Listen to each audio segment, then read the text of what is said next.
Hey guys, welcome to episode 38.5 of my climbing journey. Today, I wanted to talk about the usefulness of redoing climbs and show you what kind of difference it can make. I'm going to start with boulder number 6. On the left is the first time that I ever climbed it, and on the right is the 5th time I climbed it. When establishing the start position on climb 1, you can see that I missed the left foothold. I try to match the second hand hold and then bump my left hand instead of just crossing. I go for a left heel hook instead of just using my toe. This leads me to cutting feet when going for the right foothold.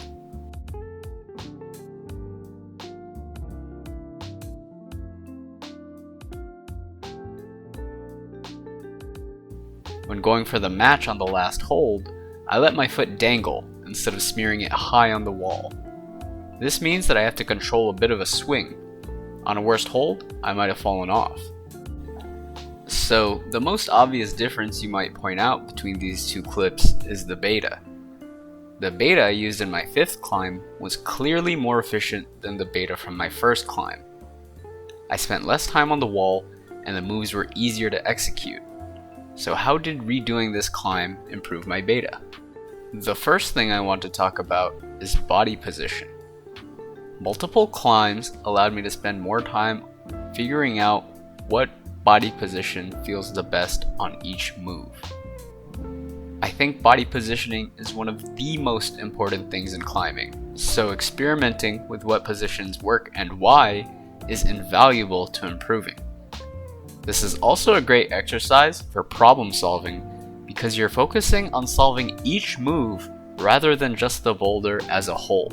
Another thing I want to talk about is pattern recognition. Working on the same moves over and over commits them to memory. You may be able to recognize similar patterns in future problems and then read them from the ground and know what to do. This also applies to movement and technique. Even if you figured out the best beta on your first climb, you should redo it to practice the specific movements and techniques. The same moves looked a lot better on my 5th climb than on my first. If you encounter a similar problem in the future, you will be able to execute the moves with ease. So now I'm going to move on to some of the other boulders and point out what I did differently between my 1st and 5th time climbing them. On boulder number 10, I noticed that I start with different feet. I actually think that if you apply the concept of counter pressure, starting with the right foot like I did in climb 1 makes more sense.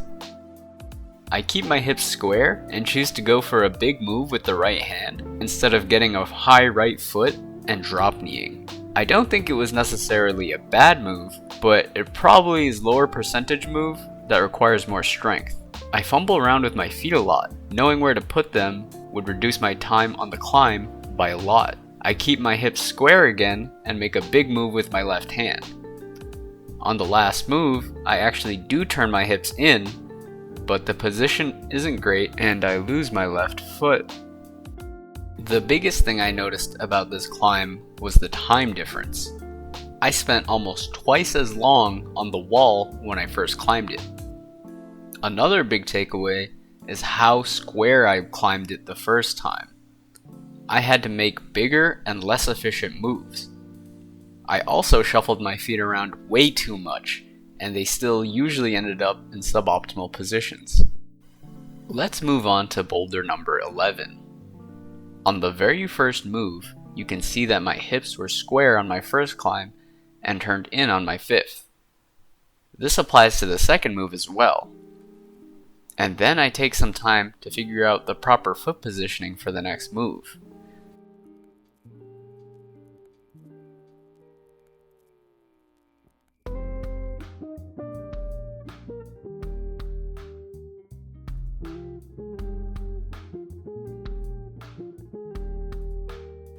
On the last move, I find the drop knee, but my left foot is dangling instead of using the volume.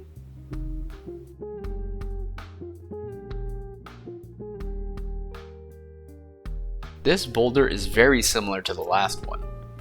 I almost took twice as long the first time I climbed it, my hips were too square, and my feet were mispositioned. Redoing climbs also applies to easier boulders. Let's take a look at boulder number 3. There are a lot of foothold choices, but better feet positioning allows me to make fewer and more efficient moves.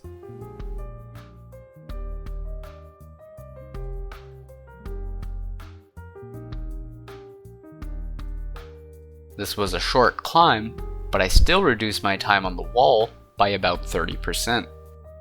Now let's take a look at boulder number 12. I misread the starting position, which adds in an extra move with my feet.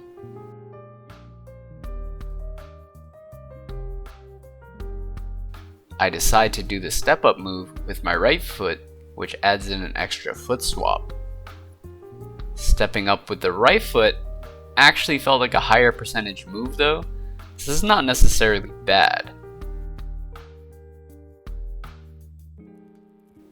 I try to do this back step onto the volume, but it doesn't really work. I realize that I have a heel hook on the left.